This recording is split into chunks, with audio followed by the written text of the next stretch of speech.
बना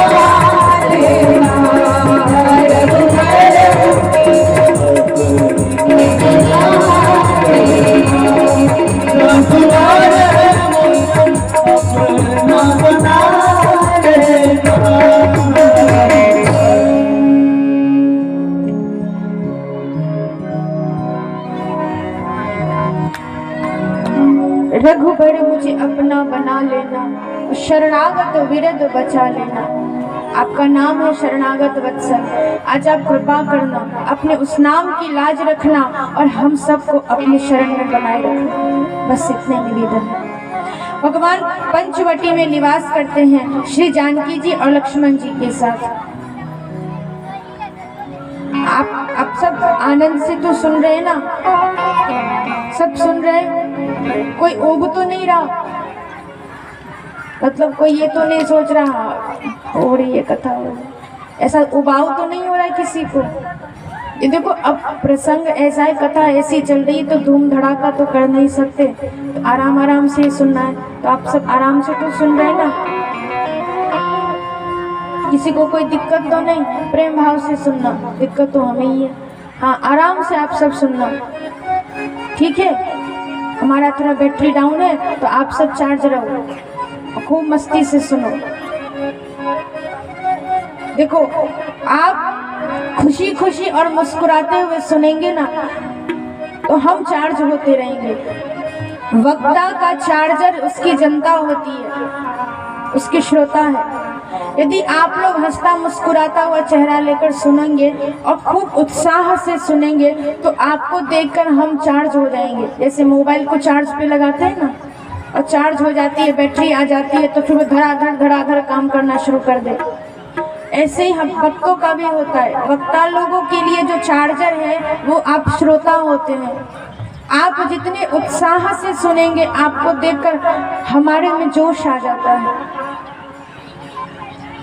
तो आप लोग को जोश में रहना जरूरी है। तो आप लोग जितने यहाँ बैठे हैं, एक भी ऐसा नहीं है जिसके चेहरे पे मुस्कान हो।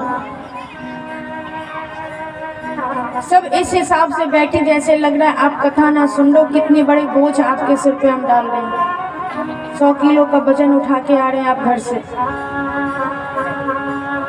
तो बोझ लेकर नहीं सुनिए, हंसते मुस्कुराते हुए सुनिए, आनंद से सुनिए। अरे भगवान वन भी गए तो भी मुस्कुराना कभी नहीं छोड़ा, मुस्कुराते रहते थे। वनवास में सब लोग दुखी और राम जी मुस्कुरा रहे, वो कभी उदास ही नहीं होते थे, मुस्कुराते ही रहते थे। तो उसी मुस्कुराने वाले भगवान की कथा हम सुन रहे हैं, तो हम लोग भी हंसते और मुस्कुराते हुए सुनेंगे। देखो, किसी के चेहरे पे हंसी है? जरा देखो, अपना मुखड़ा देख कर आओ शीशे में।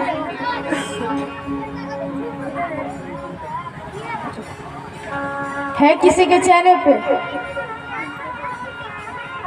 घर से लड़ाई करके आए क्या आप सब? हैं?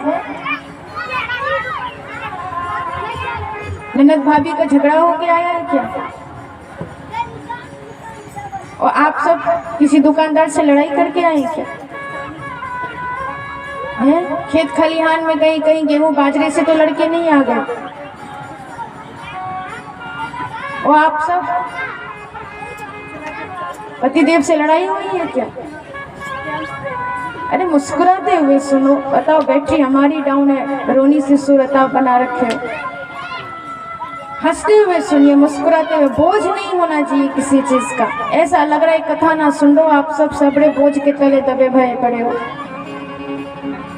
नहीं, आनंद से सुनो। देखो, अभी सब कुछ ठीक चल ही रहा था। भगवान सबको दर्शन दे रहे थे, सबका आशीर्वाद ले रहे थे, और बीच ही में शूर्पणखा आ गई। शूर्पणखा भी बहुत सुंदर है भैया। कोई है ऐसा जो शूर्पणखा से ब्याह करना चाहे? शूर्पणखा से कोई शादी करना चाहते हो आप सब? हमारे पास तो ऑफर है, 2 कुंवारे हमारे पास हैं। अगर चाहे तो शूर्पणखा हम उनको दे देंगे। हाँ, हमारे पास ऑफर है, 2 कुंवारे हैं।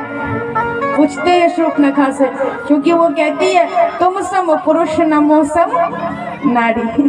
वो इतनी सुंदर है, अपनी तारीफ अपने मुंह से करती है। तो देखो, अभी शूर्पणखा आएगी और हमारे पास जो अभी उपलब्ध है हम पूछ लेंगे बाद में। फिर पहले आप सबसे पूछ लेते हैं, आप सबको चाहिए शूर्पणखा? अरे राम राम, नहीं, आपको भी नहीं। जब आपको नहीं चाहिए तो राम जी को कहां से चाहिए होगा? अरे आपको चाहिए? अरे राम, उनको चाहिए। ठीक है, हम दिलवाएंगे, टेंशन ना लो आप। देखो हमने कहा था ना हमारे पास 2 उपलब्ध हैं। ओ अच्छा, ठीक है, हम अभी आपके गांव में शूर्पणखा को लेकर आते हैं। देखो कैसे आ रही है वो दौड़ती भागती। एहि विधि गए कछुक दिन बीती, कहत विराग ज्ञान गुण नीति। राम जी पंचवटी में निवास करते हैं, कुटिया में। एक दिन लक्ष्मण जी आए और कुछ सुंदर ज्ञान की बातें राम जी से पूछे।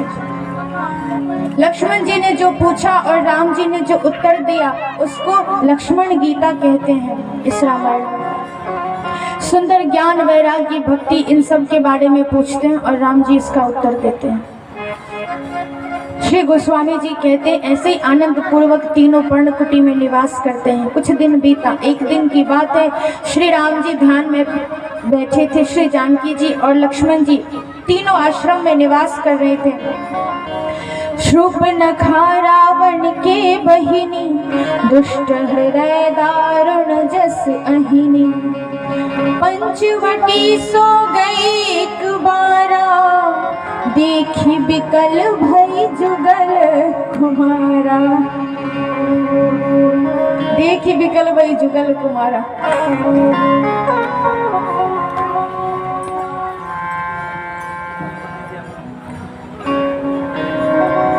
पंचवटी में आई और आश्रम में श्री राम और श्री लक्ष्मण जी को देखा। विकल हो गई। इतने सुंदर, आज तक हमने इतना सुंदर तो कोई पुरुष नहीं देखा। अनेकों राजा देखे, अनेकों राक्षस देखे, कई देवी देवता ऐसे हैं जो हमारे भाई रावण के यहाँ बंदी हैं, लेकिन इतना सुंदर तो वो भी नहीं है। आह क्या सुंदर है।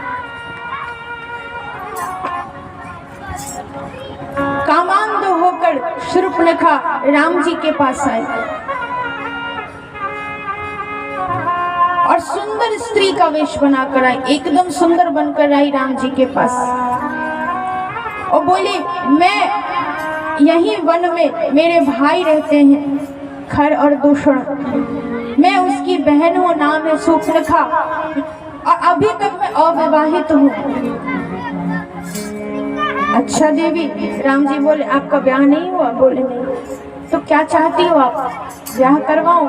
बोले नहीं, मेरी इच्छा ये है कि आप मुझसे विवाह करो। भगवान बोले, देखो यहाँ तो संभव नहीं है, क्योंकि